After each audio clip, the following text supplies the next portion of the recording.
Visakha steel plant private పరమైతే ఆ పాపం చంద్రబాబుదే అన్నారు సిపిఐ జాతీయ కార్యవర్గ సభ్యురాలు అక్కినేని వనజ. ఉక్కు పరిశ్రమను కేంద్రం నిర్వీర్యం చేస్తూ ఉంటే చంద్రబాబు పవన్ కళ్ళప్పగించి చూస్తున్నారన్నారు. స్టీల్ ప్లాంట్లోని విభాగాల్ని క్రమంగా ప్రైవేటు పరం చేస్తున్నారన్నారు. వెంటనే సొంత గనులు కేటాయించి ప్రైవేటీకరణను అడ్డుకోవాలని డిమాండ్ చేశారు వనజ.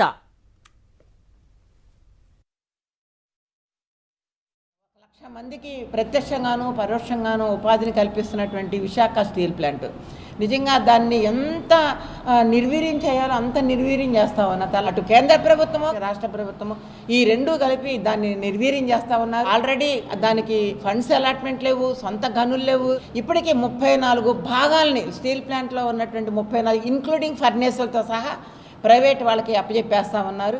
చంద్రబాబు నాయుడు గారి, పవన్ కళ్యాణ్ గారి ఈ రోజున నోరు మెతపనటువంటి పరిస్థితి. స్టీల్ ప్లాంట్ కనుక ఏ రకంగానైనా ప్రైవేటైజ్ అయితే ఈ రాష్ట్ర ప్రజలు ఈ రోజున ఆయన ఎన్డీఏ కూటమిని, అందున ముఖ్యమంత్రి చంద్రబాబు నాయుడు మాత్రం క్షమించరు.